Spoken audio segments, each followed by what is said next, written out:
Hey, welcome everybody. What's going on? Want to get right into this one. I've been doing this series on my channel that speaks to a movement that I think is necessary, which is called Black Ownership. And for those that haven't been looking at the other videos, it's just a series of videos that speaks to us taking ownership of our lives in various ways. It's not so much simply a thing of becoming owners of businesses and stuff like that. It's really more about being responsible and taking ownership of one's, life.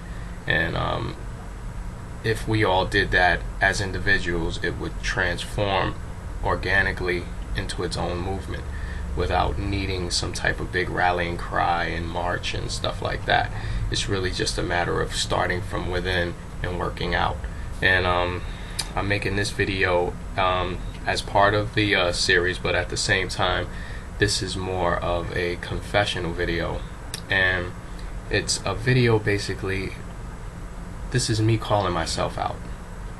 Because in order to speak of black ownership, we have to take responsibility when we ourselves don't take ownership. And it's in an aspect of community ownership.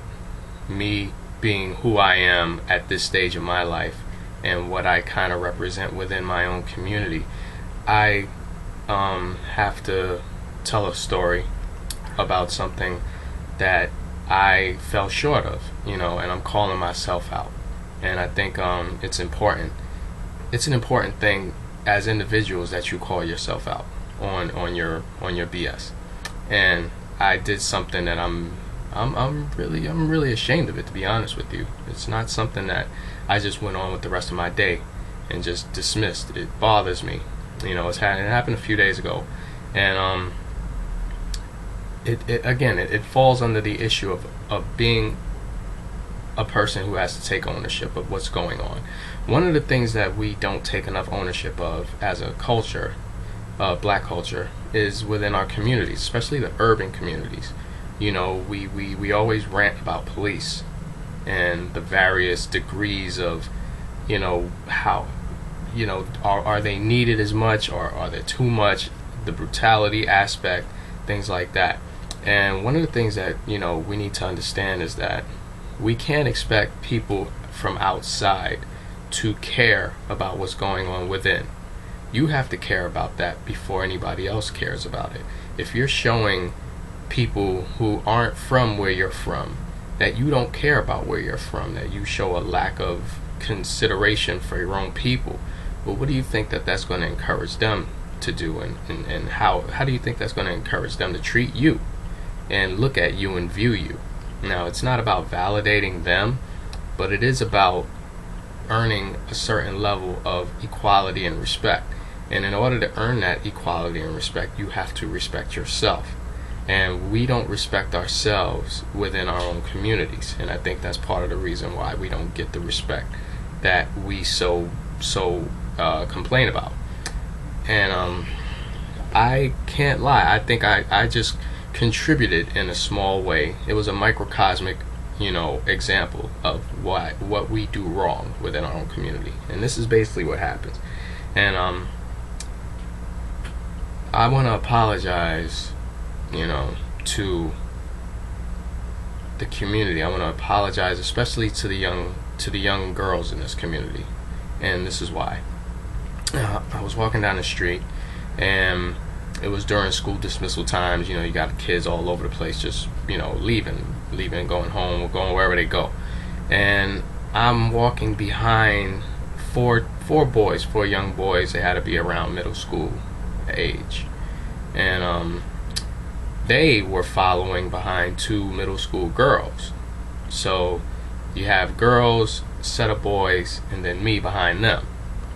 And these boys are like just, really hounding after these two girls, like calling them, cat calling them, or whatever you call it now. Just really trying to get their attention. Now, me being what I used to be as a kid, it's like, nothing, that's just part of the nature cycle, as far as I'm concerned. But the way and the manner in which they were calling these girls and trying to get their attention was completely disrespectful. I mean, like, it was beyond calling them, you know, normal derogatory stuff. It went beyond kids not knowing what to say to a girl and just saying stupid stuff. You know, it wasn't like, hey, shawty, you know, like the lame the lame let me get your attention line from back in my era. It was, you know, it was way more graphic. I don't even want to go specifically into what some of the stuff I heard was. You know, it was that disrespectful. And I did not call these kids out. I did not approach these boys on that, and that's my fault, and I apologize for that. And I gave myself justifications. I rationalized it in different ways. You know, I gave myself these lame excuses like, look, I don't want to go to jail because I had to beat somebody's kid up because because I said something to them and then they came back at me sideways and I had to put hands on kids and this and that. And it's not my problem. These aren't my sons. I gave myself all these little corny rationalizations that I think a lot of other people tend to do as well when they see similar situations. But you know what? I'm not giving myself a pass on it. I'm not. I should have handled that as a man, and as a man of the community, and as a black man in a black community. I should have got up in them kids' faces, and I should have been like, yo, that is not, what you doing right now is just outright disrespectful. You should get slapped for that. And I should put hands on you for that. Just for hearing you talk to these girls the way that you're talking to them, you're showing a complete lack of respect for them, and you're showing a lack of respect for yourself because you don't know how to talk. And this is your interpretation of trying to holler at a girl. You gotta be kidding me. That could have been a one to grow on moment. I could have really schooled those kids, but I'm so busy thinking about some opposite side of the scale crazy version of what could have happened, and I allowed that to paralyze me from doing what is really my responsibility within the community. Like I said, I should have checked those kids.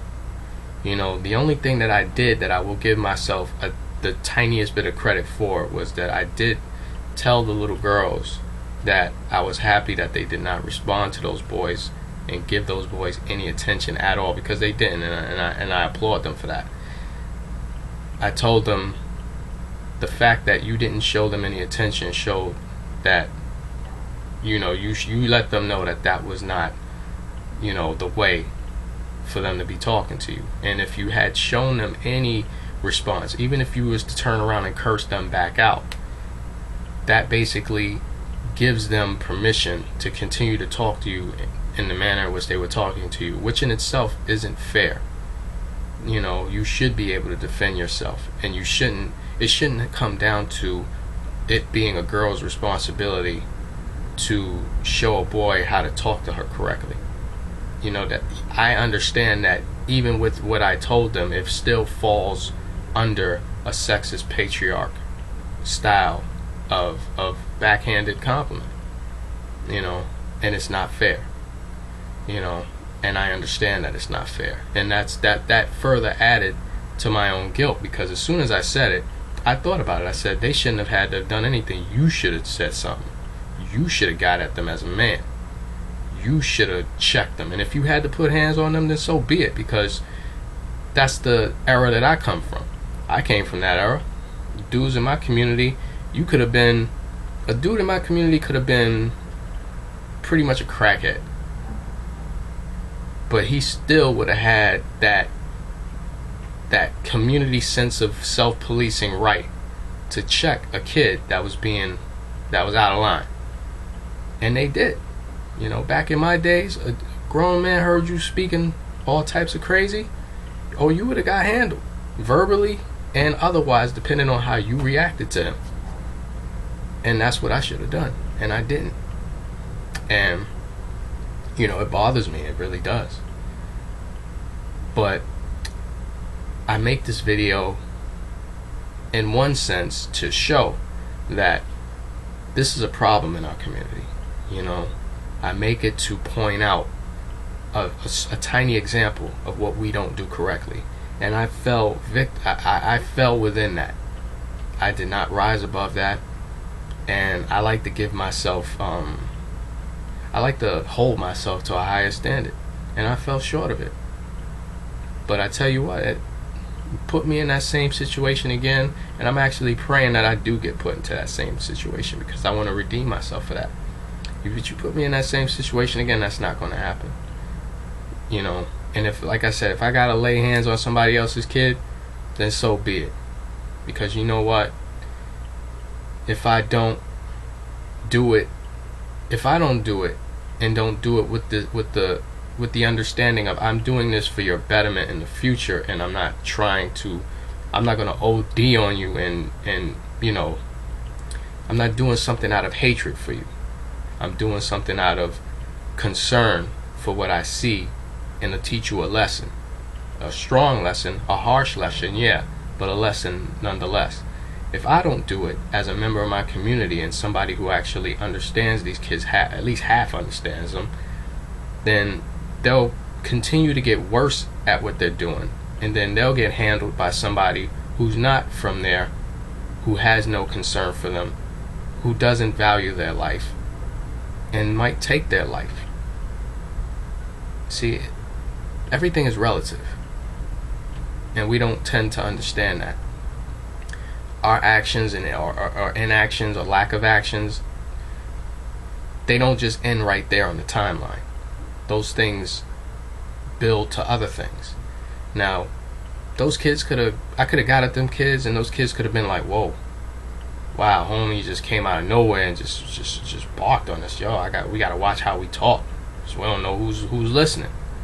And that could have been a learning moment, you know. And I failed at that, and I apologize. I apologize to my young black girls out there who have to deal with stupidity like that, because men like me don't check these boys, and we don't put them in a spot the way that we got put in our spot. So I'm owning up to mine, and what I want is this to be a call to the rest of us in my demographic, within our communities. We need to stop just listening and not saying something to these kids, especially these boys. These boys are disrespectful, man. And me being the father of a daughter, I wish I would hear something like that being spoken to my kid. I wish I would. But I shouldn't even have to have a daughter to feel that kind of empathy for other girls. You know, it's not an excuse. There are no excuses, none, for my lack of action. And there are no excuses for the rest of us out here. These men who want to, you know, speak about how much of a man they are, and how they in the hood, and they this and they that. But they allow things like this to go on. And you know what? I'm no better right now. And I gotta live with that until I get another chance to redeem myself. But at least I want to redeem myself.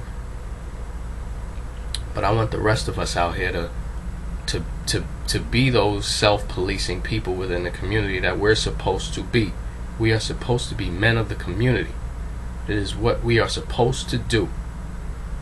We are supposed to put these kids in check and help, you know, show them what was deemed acceptable and what's unacceptable within the community, especially as it applies to how we treat our women. These kids grow up with that type of mentality, and then they become men with that mentality. And this is why you see all these gender battles on social media now. Everybody throwing rocks at each other instead of hugging each other and saying, yo, you're part of this with me. We're part of this together. It is we. We're so busy hitting each other in the head with rocks, talking about what we don't do for each other. And you know what? It's right. It's true. We don't. And we need to take ownership of that. Especially these dudes out here. Especially guys like me, who are supposed to be setting the example for kids like them. And that's pretty much all I got. I wish us all well. I want us all to take ownership, and I want us all to be better. But we have to become better within ourselves first. Before anything gets better around us, it has to start with us. And that's black ownership. And with that, have a blessed one. Later.